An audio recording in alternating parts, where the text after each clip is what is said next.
नमस्कार, न्यूज 24 परभणी वार्तामध्ये आपले स्वागत। मी शिवाजी चव्हाण। पाहूयात आजच्या ठळक घडामोडी। गंगाखेड येथील रेल्वे ट्रॅकवर नव्याने होत असलेल्या उड्डाणपुलाची काहीच आवश्यकता भासणार नाही, उलट तो शहरवासियांना अडथळादायक ठरणार, म्हणून हा उड्डाणपूल होऊ देणार नाही, अशी ग्वाही परभणीचे खासदार संजय जाधव साहेब उर्फ बंडूबॉस यांनी पत्रकार परिषदेत दिली।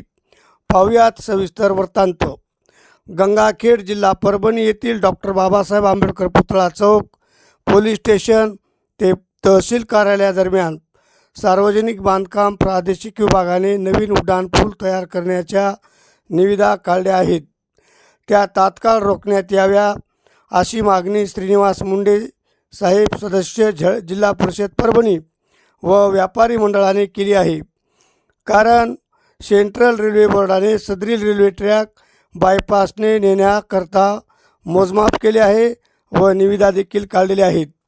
जर रेल्वे ट्रॅकच नसेल तर वाहतूक कोंडी होणार नाही, उलट या उड्डाणपुलामुळे शेकडो छोट्या मोठ्या व्यावसायिकांचे संसार उघड्यावर येतील व त्या व्यापाऱ्यावर उपासमारीची वेळ येऊ शकते, असे व्यापाऱ्यांचे व नागरिकांचे म्हणणे आहे।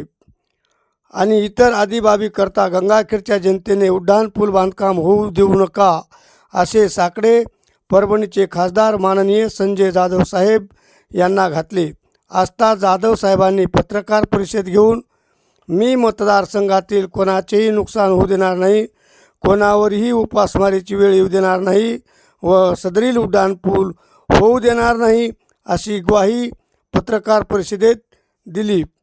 अशाच ताज्या घडामोडी पाहण्यासाठी चॅनलला आजच लाईक व बेल आयकॉन दाबून सबस्क्राईब करा व शेअर करा। पाहुयात परभणीचे खासदार साहेब बंडूबॉस जाधव यांची पत्रकार परिषद।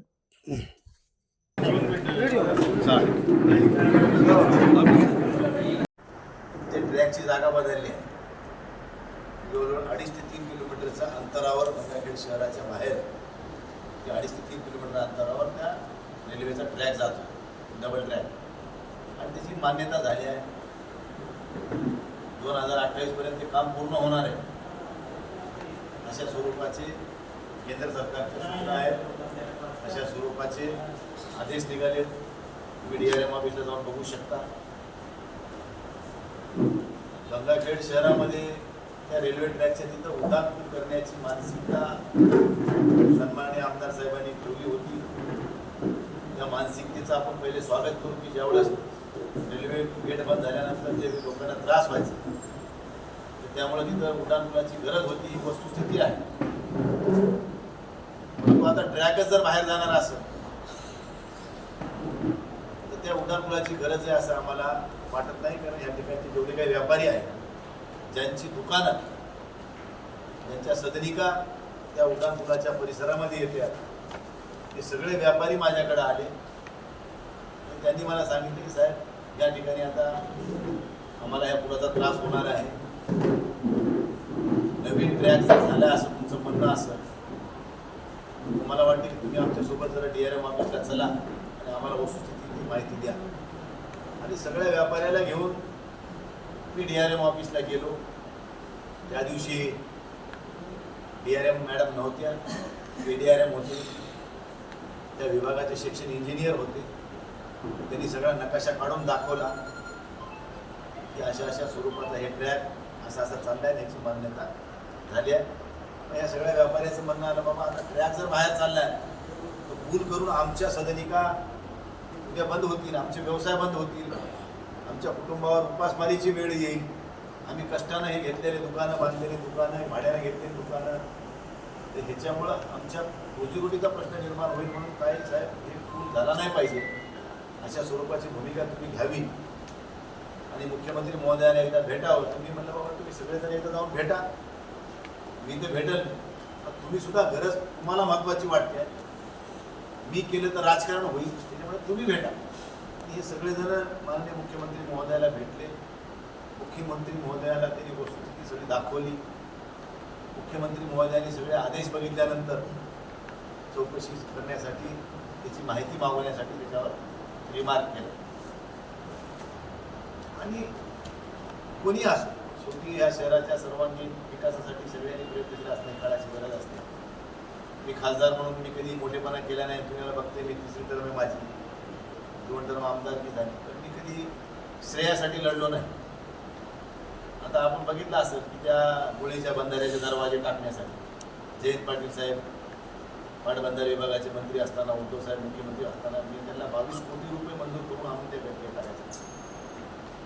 ममदापूरचा बंधारा त्यांच्याच काळामध्ये आपण मंजूर करू. हे धारखेडचा जे ब्रिज आहे SCRF मधून झालेला आहे, सेंट्रल गव्हर्नमेंटच्या राज्य सरकारच्या निधीतून झालेलं आहे.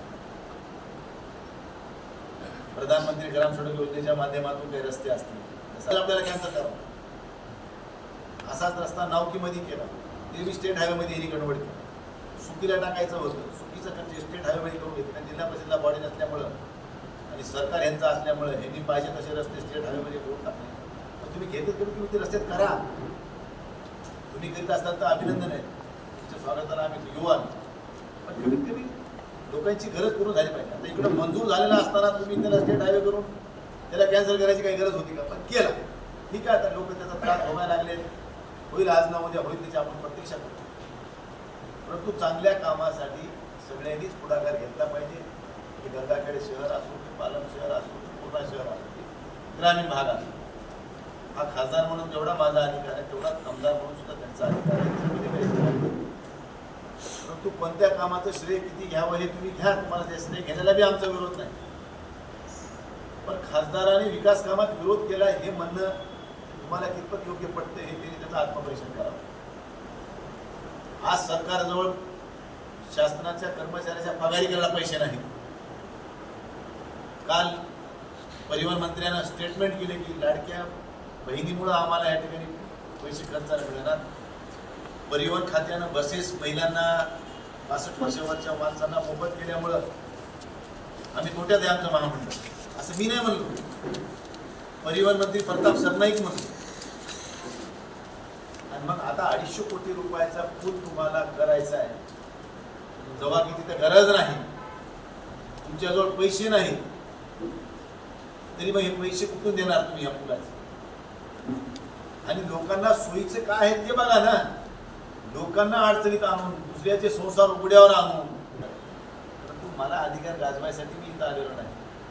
वस्तुस्थिती पत्रकारासमोर ठेवली तर जनतेसमोर जाईल, शासनासमोर जाईल की रेल्वे ट्रॅकच जर बाहेर चाललाय तर उड्डाण पुलाची गरज आहे का? माझा एवढा प्रश्न सोपा आहे सगळ्यांना. आणि जर गरज असेल तर सगळ्या व्यापाऱ्याचं, गंगाखेडवाल्याचं म्हणणं असेल की बाबा ट्रेक जरी बाहेर जर असला तरी उड्डाण पूल हवाच, तर मी त्याचा पुढाकार घेतो आणि झालाच पाहिजे म्हणून मी रस्त्यावर होतो. काय अडचण आहे? पण जेव्हा व्यापारीच म्हणतो, ह्या ठिकाणचा नागरिकच म्हणते की बाबा या पुलाची आता जर रेल्वे ट्रॅक बाहेर चालला तर पुलाची गरज नाही आम्हाला, तर हे मतदारच म्हणत असेल तर लोकांनी मला निवडून दिलंय. त्यांचं समाधान करणं, त्यांच्या अडीअडचणीमध्ये त्यांना मदत करणं, एक जिल्ह्याचा खासदार म्हणून माझी जबाबदारी ती मी पार पाडतो. त्याच्यामुळे मला वाईट वाटत असेल त्याचा वैयक्तिक विषय आहे, परंतु मला त्या गोष्टीमध्ये पडायचं नाही. म्हणून आपल्याला प्रामाणिकपणानं सांगतो, समाजाच्या हिताचं काम करावं हे बाळासाहेबांनी आम्हाला शिकवलंय. आणि जिथं अन्याय होत असेल त्याच्या विरोधात उभं टाकण्याची ताकद सुद्धा आम्हाला बाळासाहेबांनी दिली आहे. आणि त्या अनुषंगानेच मी भविष्यात काम करतोय. कालही केले, आजही करतो, उद्याही करणार. त्यामुळं सत्तावरी कोणाची आहे त्याला मी महत्त्व देत नाही. इथं सत्ता आमची आहे, जिल्ह्याचा खासदार मी आहे. त्यामुळं मला जेवढा काही लोकांच्या हिताचं काम करायचा संधी मिळेल ते मला करण्याचा अधिकार आहे आणि ते मी अधिकारानं करणार. जनतेवर कुठलाही अन्याय होत असेल तर त्या अन्यायाला वाचा फोडून त्याला न्याय मिळवून देण्याची जबाबदारी माझी असेल. म्हणजे आज नाही, उद्या बी, कधी. आता मला सांगा, उड्डाणपूल झाला तर डॉक्टर बाबासाहेब आंबेडकरांचा पुतळा सुद्धा हटवावा लागेल. पुतळा जाईल खाली, किती होईल वरी, म्हणजे कालांतरामध्ये पुतळा सुद्धा वरी घ्यावा लागेल, नाही तर मग खालीच ठेवावं लागेल. म्हणजे ब्रिज करण्यानं जर समाजाचं, गंगाखेडनगरीतल्या नागरिकांचं जर समाधान होत असेल तर त्या गोष्टीचं समर्थन खासदार म्हणून मी सुद्धा करायला तयार आहे. पण ह्या ठिकाणच्या व्यापाऱ्याला, सगळ्या सामान्य नागरिकांना जर त्या पुलापासून त्रास होणार असेल, रेल्वे ट्रॅकवर नेहमी गाड्या येण्या जाण्यानं गेट बंद होतंय आणि वाहतुकीला अडथळा होते म्हणून आपल्याला ट्रॅक उड्डाणपूल करायचा आहे. आता ट्रॅकच जर बाहेर चाललाय 2 किलोमीटर 2.5 किलोमीटर बाहेर, मग त्या पुलाची काय गरज? काही गरज नाही. बस एवढंच मला आपल्याला या ठिकाणी या निमित्तानं बोलायचं होतं. याच्या पलीकडे काय असं तुम्हाला विचारायचं तर विचारू शकतो. त्यांचा एक प्रश्न त्याच्यामध्ये अंडरग्राऊंड आहे, मग विषय सगळा नकाशा दिलेला आहे. कारण परळी ते गंगाखेड अंतर जे आहे ते कमी करायचे. इथून लातूर रोडला झालेली गाडी अशी फिरून गावातून जाणार नाही, आता ती बाहेरून निघणार आहे. त्यामुळे आपलं पुण्याला जाणाऱ्या गाडीचं सुद्धा वेळापत्रक किंवा हैदराबादला जाण्यातून गाडीचं त्याचा कमी होणार आहे अंतर. त्यासाठी हे सगळे एवढा मोठा खर्च चालू आहे. लँड ॲक्विडेशन करून असं तर मला काय, मी काय करणार? त्याच्याबद्दल व्यापारी आणि तुम्ही मिळून पुढची काय भूमिका? व्यापारी जर सगळे मिळून जर समोर येत असतील तर सगळ्या समोर मी राहणार आहे. त्याच्यामध्ये काय दुमत आहे? समाजाच्या हिताचं काम व्हावं कोणाकडून बी, समाजाच्या अहिताचं काम होऊ नये ह्या मताचा मी आहे. आणि जर गंगाखेडमधल्या लोकांना वाटलं की पूल आपल्याला आवश्यक नाहीये आणि आपल्यावर लाद्या चाललाय आणि ते जर रस्त्यावर उतरणार असतील तर सगळ्यात पुढे मी असेल, माझ्यासोबत ते असतील. नाही तुम्ही 2,500 नाही 5,000 कोटी आणा ना, तुमच्या विकासाला कोणी विरोध करायचं कारण नाही. काही बायपास करा. बायपासचं तर पहिलं झालेलं आहे ना. होईल, जनतेचं स्वागत होईल, जनतेचा व्यापार होईल, तिकडं दुकानं वाढतील, सगळंच होईल ना. तुम्ही हे 250 कोटी बायपासवर घाला ना, लोकांच्या प्रॉपर्टीला शहराला योग येईल ना. रेल्वे ट्रॅक बाहेर चाललाय, तुमचं बायपास बी व्हायलाय, दोन्ही गोष्टी साध्य होतील. जे स्टेट हायवे आहे तुम्ही म्हणला होता स्टेट हायवेमध्ये घेत अरंगूळ Khadgaon to Akole to ढवळकेवाडी to कोडगाव, हे जे स्टेट हायवेमध्ये घेतलं तर बाहेरच मिळत ना त्याला. बाहेरवळणच मिळालं. त्याचं काम सुंदर सुद्धा होईल. होईल. अहो बाहेरवळणामध्ये तुम्ही कन्वर्ट करू शकता ना. आता बघा परभणीचा बायपास झाला, कुठून झाला? डेंटल कॉलेजच्या पलीकडून नीट आसोल्याच्या अलीकडे. आता तो राष्ट्रीय मार्ग आहे, पण त्याला शेतकऱ्याच्या जमिनी घेऊन त्याला बायपास केला. आता मी रिंग रोडची मागणी केली आहे त्याला की बाबा तसा तिकडून केलाय तसाच पाथरी मार्गे गंगाखेड रोडला कनेक्ट करून नांदेडकडे जायला विद्यापीठातून बाहेर. म्हणजे हे रिंग रोड होईल. कोणाला कुठे जायचं, ज्याला गावात जायचं नाही ते कुठून मी बायपास बाहेर होऊ शकतो. पाथरीला जाओ, इकडे जिंतूरला जाओ, इकडे नांदेडला जाओ, कुठंही जाऊ द्या, ते परभणीत येता कामा नाही. अवजड वाहनं असतील, ज्याला बाहेर जायचं नाही तर काय व्हायला लागले की शहराला बघा उड्डाण पुलावर आता आम्ही जर त्या MSCP पासून निघालो नूतन शाळेपासून तर आम्हाला वसमत रोडला सावली रेस्ट हाऊस गाठायला कमीत कमी अर्धा ते पाऊण तास लागला. एवढी ट्रॅफिक आहे आणि त्या उड्डाण पुलावर सारखी जाम आहे. लोकांची अडचण दूर करावी हाच एक उद्देश आमचा आहे प्रामाणिक. त्याच्यामध्ये आमचं काही कुठलं राजकारण असायचं कारण नाही. तत्कालीन सरकारच्या कार्यकाळातून मुळे बंदरेला पैसे आणले 22 कोटी रुपये मंजूर केले आणि जलपूजन त्यांच्या हस्ते झाले. यावर तुमचं काय मत? बाबा आता ते कुणी काय करावं जास्त ठरवावं. आता ते आमदार आहेत त्यांनी केलं असं. आता मला सांगा, प्रधानमंत्री आवास योजना आहे ती केंद्र सरकारची आहे. काल तर होल्डिंग घेत लावलं स्वतःच. म्हणजे आपलं तर आपलं, दुसऱ्याचं बी आपलंच. सत्ताधारी आता शासनात तशी पॉलिसी खेळत असेल तर त्याला काय करायचं? साहेब पण आता हे सुट्टी झालं, हे कौडगाव झालं, हे तर किती गंभीर परिस्थिती. कोडगावचा रस्ता मंजूर झाला का नाही? वाघ साहेब एक्झिक्युटिव्ह इंजिनियर आहेत PM जयस्वाल, त्याला विचारा. मंजूर झाला रस्ता, पैसे आले, त्याचे सगळं झालं, पण हिने त्याला आता ते स्टेट हायवेमध्ये टाकल्यामुळं ते रस्ता कॅन्सल झाला. तुम्ही जिल्ह्याचे पालक आहेत आहे का ना, त्या कौडगावची परिस्थिती तुम्हालाही माहिती आहे का? 2 लेकरं बुडून मेले. यावर्षी सुद्धा हा पाण्याचा पूल वाहून गेला होता आहे आणि जवळजवळ 5-7 खेड आहेत तिकडे पलीकडून आहे. मग याबाबत तुमची भूमिका काय असणार आहे? तुम्ही ही सगळी परिस्थिती बघूनच मी मंजूर केलता, हां पण हे त्याला स्टेट हायवेला मान्यता घेतल्यामुळे ते कॅन्सल झालं. नावकीचा रस्ता तसाच कॅन्सल झाला. सुकीला घ्यायचा होता ते बी स्टेट हायवे टाकला. त्याचं एस्टिमेट बी नाही साहेब. याच्यावर तुमची आता पुढं लोकप्रतिनिधी जिल्हा तुम्ही ही त्याला विचारा ना, आमदार साहेबांना विचारा की बाबा हे खासदार साहेबांना प्रधानमंत्री मंजूर करून आणलेलं होतं, पण तुम्ही स्टेट हायवेमध्ये त्याला कन्वर्ट केल्यामुळे ते होऊ शकला नाही. तुम्ही ते का करीत नाही? ते करा ना, म्हणा लोकांची गरज आहे, ते नाही करायचं. सर, राणी सारगाव ते गवळवाडी आणि राणी सारगाव ते पालम रोडचं काही होईल का? होईल आता आता आपण त्या तामसगाव माननीय सिद्धेगाव, माननीय बुधखेड जिल्हा रस्ता. परिषद सदस्य इथं बसलेले आहेत आणि हा त्यांचा जवळपास 10 वर्षापासूनचा मतदारसंघ आहे. हे मुख्यमंत्री सडक मध्ये घेतलंय. आता ते टेंडर लागले त्याचं आमदार साहेबांकडे दिलंय. बोला ना वाघमारे सर. विधानसभेचा जो प्रश्न आहे सध्या इथं पेटलेला आहे. आपल्या पक्षाचे विधानसभेत आमदार आहेत, विधान परिषदेमध्ये विरोधी पक्ष नेते आहेत. तर शासन स्तरावर आपण प्रयत्न करणार आहे का या संदर्भात? शासन स्तरावर ह्याची लक्षवेधी लावल्या जाईल आणि सरकारला निदर्शनास आणून दिल्या जाईल की बाबा इथं आता रेल्वे ट्रॅकच जर बाहेर जात असेल तर तुम्हाला उड्डाणपूर शहरामध्ये बांधून व्यापाऱ्याची गैरसोय करण्याचं कारण काय. एकीकडे शासन म्हणते आमच्याजवळ पैसे नाहीत. मग पैसे नसताना तुम्ही ह्या कामावर विनाकारण पैसे खर्च करायचं कारण काय ते सरकार विचारेल. आम्ही त्यांच्याकडे भेटणार आहे. अंबादास दानवे साहेब विरोधी पक्ष नेते त्यांना भेटणार आहेत.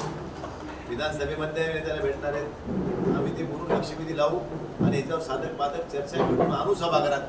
काय मंत्री महोदय उत्तर द्यायचे, काय करायचे, काय नाही ते ठरवू. रेल्वे ट्रॅक बाहेर कधी जाणार आहे? आता पूर्ण प्रक्रिया झाली त्याची. तुम्ही जर आमचं काय खरं खोटं असं तेव्हा DRM आपल्याला माहिती घेऊ शकता. तुमचं रेल्वे अधिकाऱ्यांसोबत ते बोलणं झालं? आमची पूर्ण प्रक्रिया झालेली आहे. आम्ही त्याच्याशी चर्चा केली आहे. 2 वर्षामध्ये रेल्वे ट्रॅक बाहेर होईल. काम पूर्ण होईल.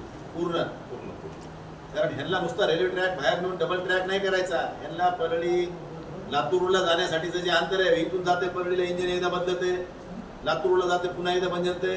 तेव्हा आता एकदाच बदलणार ते लातूर रोडलाच, इथं बदलणारच नाही. हे ट्रॅक काढणार आहेत. हा हे ट्रॅक काढणार आणि ते ट्रॅक डबल ट्रॅक बाहेर टाकणार. दुहेरीकरण. हा, दुहेरी. साहेब विशाल भावाबद्दल काय पुन्हा? No comments. शिर्डी साईनगरची गाडी थांबा होती साहेब आपल्या इथं, तिने केव्हा चालू मारायचं? कोणती? शिर्डी लॉकडाऊन मध्ये काय गाड्यांचे थांबे बंद केलेले त्याच्यानंतर गाडी आपली चालूच नाही साहेब. त्या संदर्भात तुमचं रेल्वेशी काय बोलणं झालेलं आहे? आम्ही कारण आमचं तुमचं बोलणं सदस्य- आता रेल्वेशी ह्या अधिवेशनात होणार आहे. सरकारची मानसिकता ही छोटे छोटे चेष्टे घ्यायची नाही अशी त्यांची मानसिकता दिसते आहे.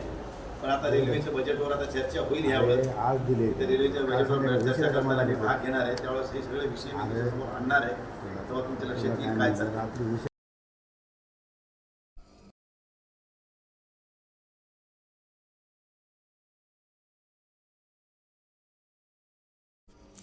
अशाच ताज्या घडामोडी पाहण्यासाठी चॅनलला लाईक व बेल आयकॉन दाबून सबस्क्राईब करा व शेअर करा.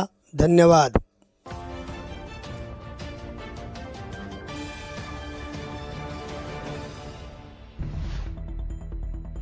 आजचे बातमीपत्र संपले. पुन्हा भेटूयात पुढील बातमीपत्रात. नमस्कार.